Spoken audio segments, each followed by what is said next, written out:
성도 여러분 안녕하십니까? 복된 안식일입니다.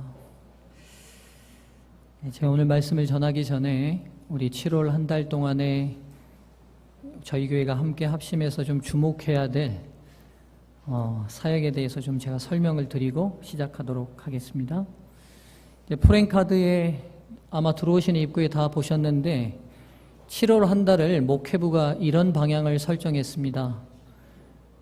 말씀과 함께하는 7월이라는 제목으로 7월 한 달에 우리 성도님들과 저희들이 함께 하나님과 좀 더 가까워질 수 있는 방법이 뭘까 고민하다가 목회부가 이런 방향으로 성도님들과 함께 좀 하기를 원합니다.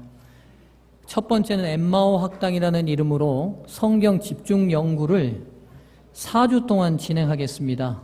매주 화요일 저녁 7시 반에 교회에서 진행하도록 하겠습니다. 우리 심호하시는 집사님들 엠마오 학당 신청서를 좀 우리 성도님들에게 지금 바로 좀 나눠주시면 좋겠습니다. 여러분 신청서를 받으시면서 제 설명을 좀 들으시면 좋겠습니다. 우리가 전도회를 마치고 우리가 우리의 정체성을 좀 더 분명하고 또 확실하게 깨닫는 시간이 좀 필요할 것 같다는 생각이 제가 들었습니다. 그래서 안식일과 재림에 관한 4주에 걸친 집중 성경 연구를 좀 하도록 하겠습니다. 교재를 직접 만들고 그 교재를 매 시간 받고 그 교재에 입각해서 좀 진행하려고 하고요. 안식일과 재림에 있어서 더 이상 할 수 없는 질문이 나올 때까지 아주 깊이 있게 좀 연구를 하고자 합니다. 근데 말 그대로 학당입니다. 그래서 학우를 모집하겠습니다. 여러분 자발적으로 그 시간에 참석을 원하시고 희망하시는 분들은 신청을 해주시고 신청자들 가운데 반장을 뽑겠습니다. 반장은 교사라 임명하겠습니다. 제가 임명해서 반장 뽑고 추석 불러가면서 정확하게 좀 진행하도록 하겠습니다. 성도님들 바쁘시더라도 그리고 이제 곧 침례를 받으신 모든 성도님들은 다 함께 좀 참석하실 수 있도록 노력해 주시면 좋겠고요. 다시 한번 우리 교회 정체성에 대해서 확실히 하고 싶은 성도님들은 누구나 함께 좀 다 참석하셔도 괜찮겠습니다. 신청서를 지금 작성하셔서 헌금하실 때 헌금 바구니에 넣어주시면 정리해서 돌아오는 화요일부터입니다. 7월 3일 화요일부터 엠마오 학당을 진행하도록 하겠습니다. 두 번째는 서중앙교회 독서주간입니다. 제 경험에 비추어 보든 재림 성도의 경험에 비추어 보든 재림 성도는 말씀을 통해 하나님과 만나는 교회입니다. 그래서 책을 읽지 않고는 하나님을 만나기가 쉽지 않은 교회입니다. 제가 고민하며 우리 성도들과 함께 특별한 독서 주간을 같이 좀 진행하면 좋겠다고 생각하고 책 중에 가장 쉬우면서도 깊이 있는 생애의 빛을 추천 도서로 선정했습니다. 그리고 이 생애의 빛은 여러분 모두에게 무료로 전권을 나눠드릴 것입니다. 그리고 이 독서 주간의 시작은 일단 목회부에서 잡은 계획은 다음 주 안식일 제가 이 부분에 대해서 설교하고 7월 9일부터 매주 13과니까요. 하루에 한 과씩 읽어서 2주 동안 집중적으로 책을 읽는 시간을 좀 갖도록 하겠습니다. 근데 밑에 보면 독서 방법을 제가 3가지로 기록해 놨는데요. 이 독서 주간의 총 주제는 책에 물들답니다. 독서가 아니라 염서입니다. 왜냐하면 책을 읽는 중요한 목적은 책을 통해 정보를 얻고 끝나는 게 아니라 책을 기록한 저자와 교제하기 위함이기 때문에 예언의 신을 기록하신 하나님과 좀 깊이 있는 대화를 통해 3가지의 방법을 추진하겠습니다. 첫 번째는 정독하는 것입니다. 각자 받은 책에 정독을 하시고 책과 함께 여러분에게 노트를 다 나눠드릴 겁니다. 그 노트는 여러분이 감동받은 은혜의 말씀들을 초록 뽑아서 기록하는 노트입니다. 그리고 3번째는 각 구역반별로 2분씩 짝을 짓고 받은 은혜의 초록한 내용들을 매일 저녁이든 아침이든 카톡이든 문자든 짝지은 두 분과 함께 은혜를 나누는 것입니다. 신앙 30년 하면서 한 번도 안 해보셨죠? 예, 이렇게 시킨 목사는 아마 제가 처음일지 모르겠습니다. 누가 이렇게 한다고 하니까 저한테 목사님 저희들을 가만 놔두지를 않으시네요 그러시더라고요. 좋은 거니까 함께 좀 해봤으면 좋겠습니다. 여러분 동의하시든지 동의하지 않으시든지 직원회 통과했으니까 추진하겠습니다. 예, 그러니까 여러분 함께 염소 책에 물드는 주간에 동참해 주시기를 아멘으로 화답해 주시면 감사하겠습니다. 예, 한 분 빼고 다 하셨습니다. 예, 고맙습니다. 세 번째는 호남 앞에 장막봉회가 7월 28일부터 30일까지 미스바 연수원에서 있는데요. 우리 서중앙교회 담임 목사님이셨던 정성원 목사님 이번 강사십니다. 우리가 함께 좀 많이 참석해서 은혜도 받고 또 목사님께 또 힘도 드리는 좋은 기간이 됐으면 좋겠습니다. 7월 한 달 동안 목회부가 추진하는 말씀과 함께하는 7월, 함께 은혜가 충만하는 7월이 되면 좋겠습니다. 더우시지요? 말씀 사랑하는 열기로 이깁시다. 이열, 치열, 하나님 사랑하는 열기로 더위를 이기는 한 주가 이 7월이 되면 좋겠습니다. 7월까지만 하겠습니다. 8월은 괴롭히지 않겠습니다. 예, 걱정 안 하셔도 됩니다. 다 함께 오늘 하나님의 말씀은 창세기 13장 8절로부터 13절까지 있는 말씀으로 오늘 하나님께서 저와 여러분에게 주시는 음성 듣기를 원합니다.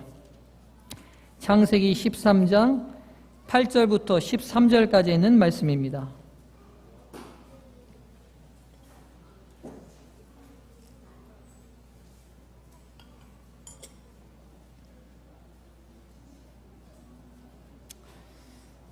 창세기 13장 8절부터 13절까지 있는 말씀을 제가 천천히 봉독하겠습니다. 성도님들 눈과 마음으로 따라 읽으시고 집중해 주시면 감사하겠습니다.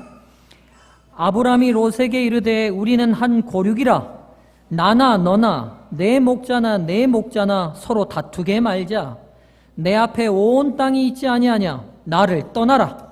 내가 좌하면 나는 우하고 내가 우하면 나는 좌하리라. 이에 롯이 눈을 들어 요단들을 바라본즉 소알까지 온 땅의 물이 넉넉하니 여호와께서 소돔과 고모라를 멸하시기 전이었는고로 여호와의 동산 같고 애굽 땅과 같았더라. 그러므로 롯이 요단 온들을 택하고 동으로 옮기니 그들이 서로 떠난지라. 아브람은 가나안 땅에 거하였고 롯은 평지 성읍됨에 머무르며 그 장막을 옮겨 소돔까지 이르렀더라. 소돔 사람은 악하여 여호와 앞에 큰 죄인이었더라. 아멘. 성도님들 지난 시간에 제가 본질을 추구하라는 목적으로 제목으로 말씀을 드렸습니다.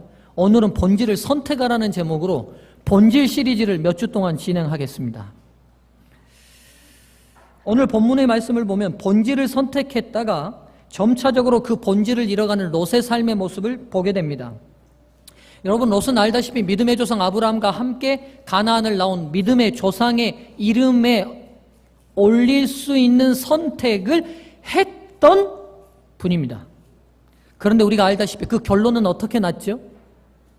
아브라함과는 완전히 다른 삶의 경로를 만들어버렸습니다. 지금 현재 이스라엘과 그렇게 분쟁을 이루게 된 아랍 족속들의 조상이 롯이 그의 딸들과 낳은 자녀들이 돼버렸지요. 같이 시작했지만 완전히 다른 결론으로 끝이 나버렸습니다. 오늘 본문은 롯과 아브라함이 분리된 계기를 설명하고 있습니다. 알다시피 아브라함과 롯은 유목을 업으로 삼는 사람들입니다. 유목자들에게 있어서 유목을 하는 사람들에게 있어서 가장 중요한 게 뭘까요? 생업에 있어서 목초지입니다. 목초지예요. 근데 여러분 한국은요 풀이 많아도 집사님 감사합니다. 많아도 너무 많아요. 그렇죠? 우리는 농사를 지으면 뭐하고의 전쟁입니까? 풀과의 전쟁이에요. 근데 여러분 참 아이러니컬하게도 풀이 이렇게 풍부한 우리는 유목이 주업이 아닌데 팔레스틴은 풀이 없어도 어떻게 없어요? 예. 김수기 집사님이 잘하시네요, 보니까. 너무 없어요. 근데 이들의 업은 뭐예요? 목축입니다. 그러니 여러분, 때로 지혜 없는 목자를 만나면요, 양 죽이기는 일도 아니었습니다. 그래서 팔레스틴은 관례적으로 고용한 목자들이 양의 20%를 죽여도 책임을 묻지 않는 게 불문율이었어요. 그 말은 무슨 말이에요? 유목을 하기에 적합지 않은 지역임에도 불구하고 유목을 업으로 택한 지역입니다. 그러다 보니까 양이나 소나 우양의 개체수가 늘어나면 좋기는 하지만 목자와 유목을 업으로 하는 이들에게는 깊은 고뇌가 벌어집니다. 왜냐하면 이들이 늘어난 만큼 뭘 또 찾아야 됩니까? 목초지를 찾아야 돼요. 우리 눈앞처럼 늘 푸른 초장이 있는 게 아니라 허벌판의 광야 땅에 오아시스가 있거나 물줄기가 흐르는 조그마한 지역에 풀들이 자생하기 때문에 매일 목자는 이른 새벽 양들을 깨워서 데리고 나가면서 광야 땅을 걸어가 자기가 미리 봐둔 목초지까지 갔다가 풀을 먹여서 돌아오게 하는 것이 그들의 일이었습니다. 그런데 아브람과 롯이 그들의 육축이 번성함으로 인하여 무슨 문제가 생겼냐면 함께 그들이 기거할 수 없는 문제가 생겼고 이제는 분리해서 거할 수밖에 없는 다툼과 분쟁이 일어났습니다. 그런데 참 은혜롭게도 아브라함이 먼저 그 선택권을 누구에게 줘요? 롯에게 줍니다. 그리고 이렇게 얘기하죠. 네가 좌하면 나는 우하고 네가 우하면 나는 좌할 테니 네가 원하는 지역에 선택하라는 권리를 먼저 줬습니다. 근데 여러분, 롯이 어디를 선택했어요?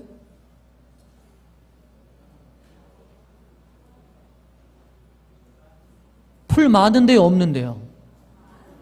풀 많은데요. 근데 여러분, 여기서 롯이 선택하는 기준에 있어서 롯의 심리 상태를 보여주는 것을 성경에 아주 이렇게 단박하게 표현하기가 쉽지 않을 것 같은데 이렇게 표현해놨어요. 10절 보세요. 이에 롯이 눈을 들어 요단들을 바라보니 여호와 바라본즉 소알까지 온 땅에 물이 넉넉하니 그 다음요 여호와께서 소돔과 고모라를 멸하시기 전이었는 거로 여기가 어디처럼 보였어요? 어디처럼요? 여호와의 동산 같다고요. 그러니까 여러분, 지금 이 본문을 좀 잘 이해할 필요가 있는데 소돔과 고모라는 오늘 본문이 지적한 대로 이 도시는 여호와께서 어떻게 보신 도시예요? 악하다고요. 왜냐하면 이 소돔과 고모라는 뭘로 부가 쌓였던 도시냐면 고대 도시에는 뭐가 가장 중요한 재산이냐면 소금이 가장 중요한 재산입니다. 고대 세계는 그랬어요. 소금이 가장 중요한 재산인데 소돔과 고모라는 뭐가 나오는 지역이냐면 암염, 즉 바위 소금이 나오는 지역이었어요. 바위 소금이.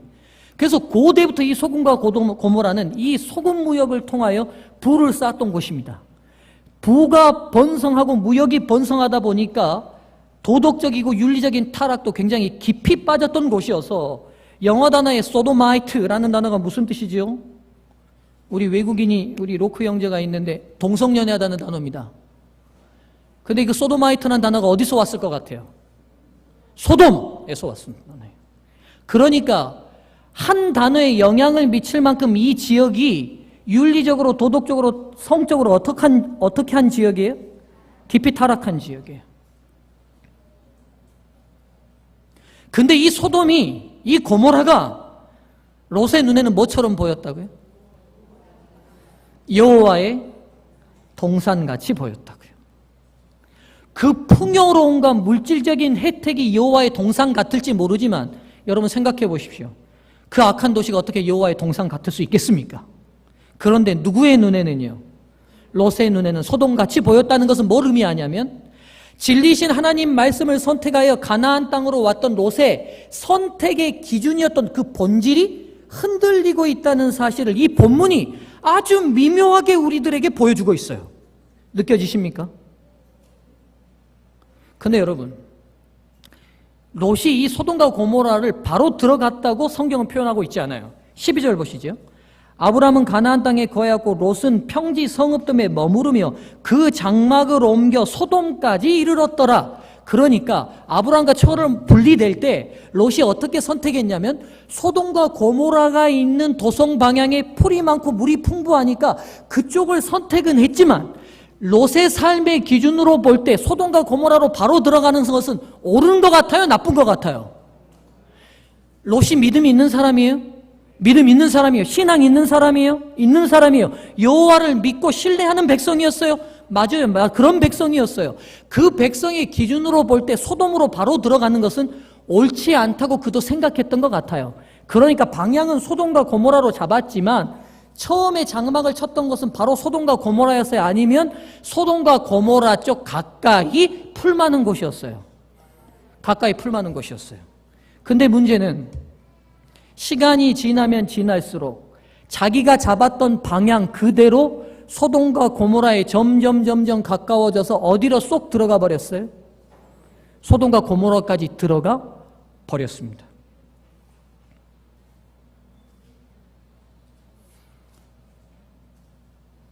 롯이 본래요, 이 땅에서 없어질 재물이나 물욕에 움직이던 사람은 아닙니다. 그런 분이 아니었어요. 창세기 12장 4절 보겠습니다.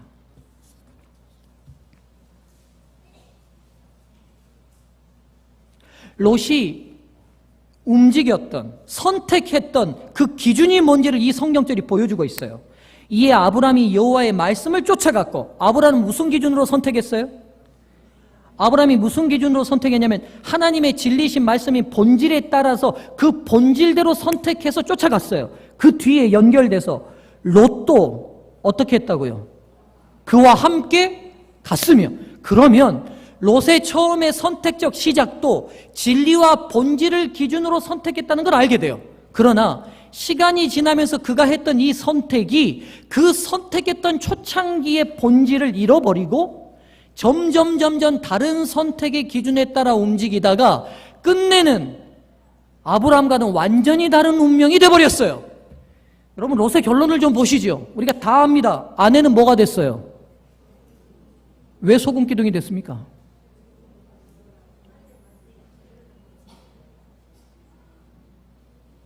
죄송한 얘기입니다만 롯이 소돔으로 이동 안 했으면 아내가 소금 기둥 안 될지 모릅니다.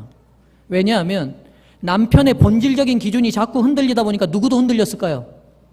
아내도 흔들렸어요. 그래서요, 소돔에서 물질적인 거 많이 누리고 풍요롭게 살다 보니까 생명 죽는다는 멸망이 선포됐어도 아까워서 돌아봤어요. 아내는 그렇다고 치죠. 딸들은 어떻게 됐죠? 윤리의식과 종교의식이나 도덕의식이 너무 낮은 지역에 살다 보니까 그 영향력 누구도 받았습니까? 딸들도 받았어요. 그래서 아버지와 함께 성관계를 갖는 것을 아무렇지도 않게 생각하는 윤리적 바닥의 수준이 됐어요. 그리고 태어난 게 모압과 암몬 족속입니다. 사랑하는 성도님들이시죠. 때로는 성경을 읽을 때 제가 전율이 느껴질 만큼 엄숙할 때가 있어요. 롯의 삶도 마찬가지입니다. 제가 수없이 수백 번, 수천 번 이 교회에서 나고 자라고 하면서 롯의 이야기를 읽지만 오늘도 이 본문을 다시 여러분에게 설교하면서 또 들려지는 게 뭐냐면 삶의 엄숙함이에요. 오늘 내가 어떤 본질을 향하여 선택하느냐가 나만의 운명이 아니라 내 영향력 하에 있는 내 가문과 집안과 내 자녀와 내 모든 사람들의 영향력 안에 있는 사람들에게 미친다고 생각할 때 말 한마디, 행동 하나 쉽게 할 수 없는 게 오늘 삶의 무거움입니다. 사랑하는 소중한 교회 성도님들이시여, 오늘 여러분에게 주어진 시간과 삶의 무게의 중요성을 이 안식을 다시 인식하고 시작하면 좋겠습니다. 여러분, 이 롯의 삶을 통해서 본질을 선택하고도 그 선택이 아름다운 결론까지 가기 위해서는 선택을 보는 굉장히 중요한 두 개의 관점이 필요하다는 사실을 보게 됩니다. 오늘 설교의 요지는 이 두 가지입니다. 우리가 선택할 때에 이 선택이 바른 선택이고 잘 했다면 그 결론도 바르게 나야겠지요. 그러면 이 결론이 바르게 되기까지 선택을 유지하고 보는 중요한 두 개의 관점이 필요합니다. 첫 번째 관점은요, 선택은요, 시작이며 진행형이라는 인식을 가져야 합니다. 다시 한번 말씀드릴게요.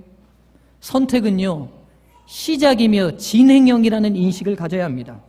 사랑하는 성도님들이죠. 무언가를 고민하고 선택하면 그것으로 끝인가요? 아닙니다. 실은요, 선택은 그 선택이 이루어지는 순간부터 시작되는 것이고, 그 선택을 계속 유지하려는 의지력이 발휘될 때에 진정한 선택이 됩니다. 선택은요, 현재 진행형이어야 진짜 선택이 됩니다. 결단, 내가 하나님을 선택했다. 그것도 끝이 아니잖아요. 우리가 신앙 20년 전, 30년 전에 침례받고 하나님 믿기로 했으니까 그걸로 끝이었나요? 아니요. 그 선택을 계속 유지시키는 진행형적인 의지가 없이는 그 선택이 아름다운 결론으로 나지 않는다는 거예요. 롯이 하나님의 말씀 따라 본질을 추구하고자 선택했어요. 정말 잘한 선택이었습니다.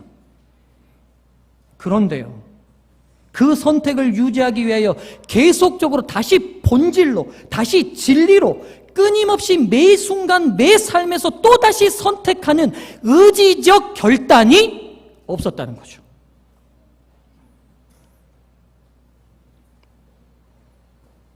매 순간 선택을 등한히 하면요, 본질적 선택은 잃어버리게 되어 있습니다. 영적 세상에서 결코 사단은 저희가 진리와 본질을 선택하도록 가만두지 않습니다. 여러분 잘 아시잖아요. 매일의 삶 속에 우리가 선택한 진리와 본질이 흐려지도록 우리에게 끊임없이 유혹을 가합니다. 그리고 어떻게 해요?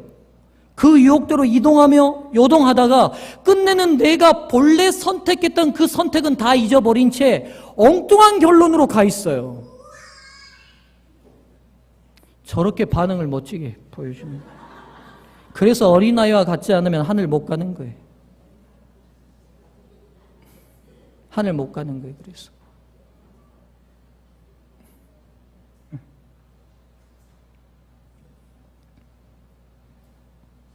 사랑하는 성도님이시여, 그래서 진리를, 본질을 선택하는 것은 매일 매 순간순간 이루어져야 될 진행형임을 잊지 않으셨으면 좋겠습니다.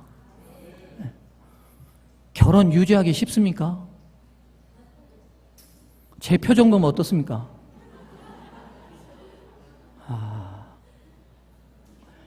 매 아침 여기서 1시간씩 기도해야 유지돼요.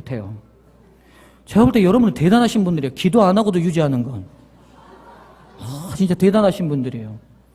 세상에서 기도 안 하고 가정을 유지하시는 분들은 제가 볼 때 진짜 가서 배우고 싶은 분들이에요. 매일 그리스도의 끊임없는 사랑과 애정을 받지 않고 어떻게 내가 누구에게 사랑을 줄 수 있죠? 참 그것도 신기한 일이에요. 맞습니다, 여러분. 귀한 것은 선택에서 끝나는 게 결코 아니에요. 오늘 다시, 그리고 매 순간 현재 진행형으로 선택하셔야 합니다. 제가 앞으로 목회 20년 남았거든요. 21년 남았습니다. 어느 날은 잠자려고 누웠는데 무슨 생각이 드냐면, 나 이거 끝까지 갈 수 있을까? 이런 생각이 들어요.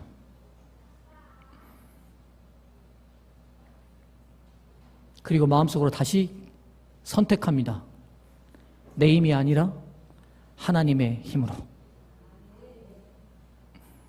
그 본질을 놓치지 않는 이상 제가 한 이 목회의 선택이 결코 흔들리지 않으리라 믿습니다. 바른 선택을 유지하기 위한 두 번째 관점은요, 두 번째 관점입니다. 여러분 잘 듣고 계시죠? 예. 진짜 설교 한 편 준비하려면 여러분 진짜 알랑가 모르겠네요. 진짜 저랑 좀 같이 좀 따라다니면 좋겠어요. 제가 어떻게 설교를 준비하는지. 제 머릿속을 좀 보여주고 싶어요. 오직 온통 무슨 생각하는지. 그래서 여러분 저는 꿈으로도 설교를 오늘 아침에도 받았어요. 계시를. 매일 그 생각하니까 오늘 5시에 눈 딱 뜨는데 선택은 의지력이라는 애어내신 귀가 딱 지나가는 거예요. 이거 오늘 적용해서 해야겠다. 그런 여러분 값어치 없이 받지 마시고 귀하게 받으셔야 여러분도 귀하게 사용하십니다. 다시 말씀드립니다. 두 번째 관점은 선택을 유지하기 위해서는 계속적인 포기가 동반되는 선택이어야 합니다. 시간과 공간의 제약 속에 사는 인간들이요, 무엇을 선택했다는 것은요, 달리 말하면 무엇을 포기했다는 걸 의미합니다. 맞습니까? 지금 여러분들은 이 시간에 안식일 예배를 선택했습니다. 이건 뭘 의미하냐면 차수연 집사님 친구들과 차 마시는 거 포기한 거예요. 맞죠? 서인경 집사님 집에 중요한 무슨 일이 있는지 모르지만 그거 포기하신 거예요. 맞죠? 백계숙 집사님 세상의 오락을 포기하고 여기 와 있는 거예요. 맞죠? 선택은 포기의 또 다른 이름이에요.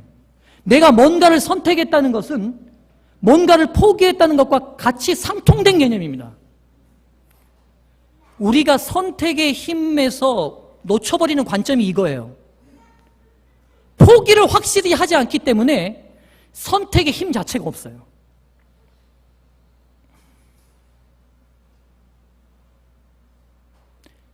좀 더 예를 들죠. 저는 저희 안사람을 선택했어요. 그러면서 저는 세상 모든 여자를 포기했어요. 맞죠? 그 여자 중에 누구도 있냐면 김태희도 있고 송혜교도 있어요. 엄청난 희생이었습니다.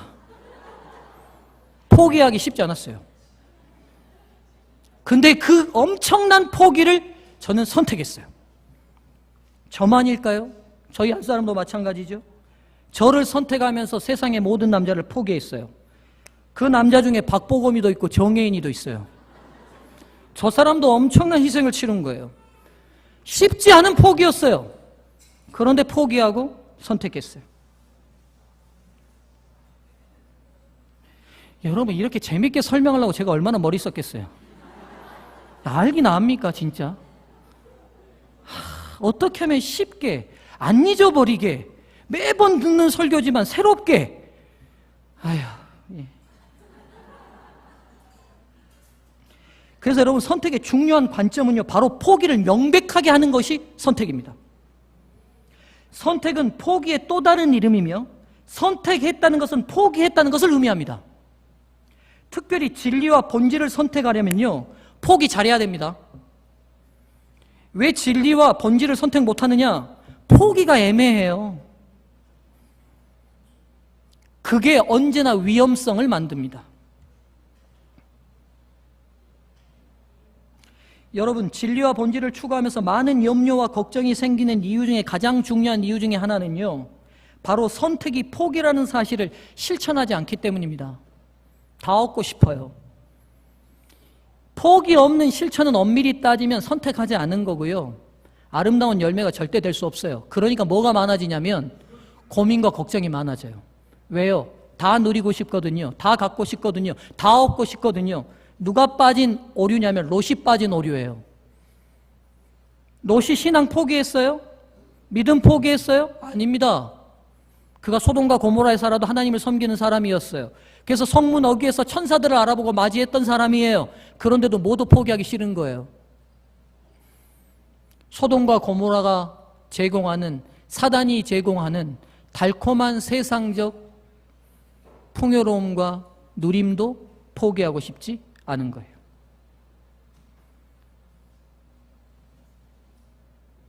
지난주 우리 한국의 가장 큰 이슈가 뭐였을까 보니까 러시아 월드컵에서 누가 누구를 이겼습니까? 한국이 누구를 이겨버렸어요? 47인가 되는 한국이 1등 독일을 2대 0으로 이겼어요. 벌써부터 막 미소가 번지는 분들 막 짜릿하십니까? 예. 대단한 일이죠. 한국 축구 역사에 없었던 역사가 쓰여졌던 날이죠. 질문 드리겠습니다. 제가 그날 축구 봤을까요? 안 봤을까요? 대답 잘 하셔야겠죠. 봤다 그러면 영성 없는 목사라고 말하는 것 같기도 하고 또 안 봤다 그러면 애국자가 아닌 것 같기도 한 것 같고 봤을까요? 안 봤을까요?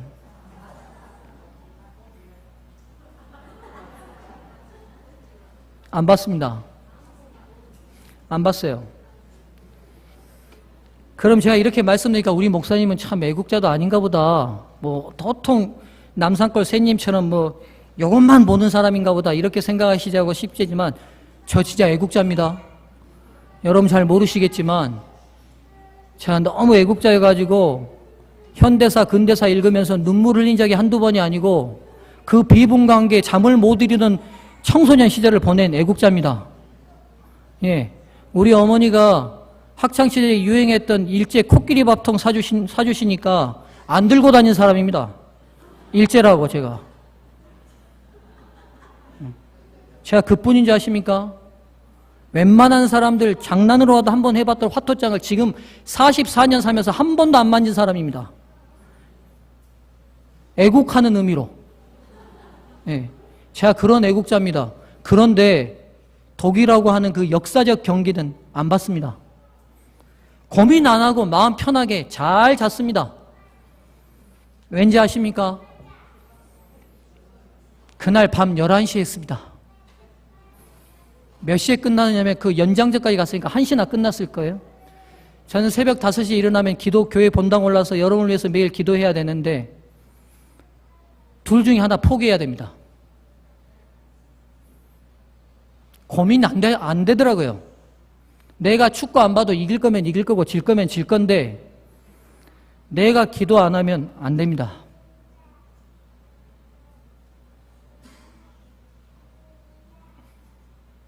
사랑하는 성도님들이시여, 롯이 진리와 본질을 위해 포기할 부분을 포기하지 않은 선택 아닌 선택으로 그의 삶이 무너질 수밖에 없었다는 사실을 기억하시면 좋겠습니다. 너무 복잡다단하다면요, 내 인생 왜 이렇게 복잡해? 그럼 여러분 삶을 좀 면밀히 살피시면 좋을 것 같아요. 그리고 포기 없는 선택을 계속하려고 여러분 욕심 부리고 있지 않는지 여러분 자신을 성령의 거룩하신 눈으로 살피시기를 주의 이름으로 간절히 축원드립니다. 모든 걸 다 얻을 수 없습니다. 그러나 어떤 것을 이뤄도 하늘과 예수 그리스도는 잃지 않기를 바랍니다. 그 본질을 위해 비본질을 포기할 멋진 선택을 하는 저와 여러분 모두가 되기를 주님의 이름으로 축원합니다. 설교를 정리하고 요약합니다. 오늘 롯 바른 선택으로 시작했지만 본질과 진리를 가지고 선택하고 시작했지만 그 선택을 계속 유지하지 못했던 두 가지 선택에 대한 잘못된 관점을 말씀드렸습니다. 선택은 시작이고 현재 진행형이어야 합니다. 한 번에서 끝나는 게 아니라 매일 그 가치 있고 중요한 것을 다시 되새기고 또 선택하는 진행형이어야 합니다. 두 번째, 선택은 포기의 또 다른 이름입니다. 가치 있는 걸 선택했다면 그것의 선택에 영향을 미치는 비본질적인 것은 포기하는 게 정상입니다. 이런 지혜가 저와 여러분 모든 삶에 함께하기를 바라며 말씀을 마치겠습니다.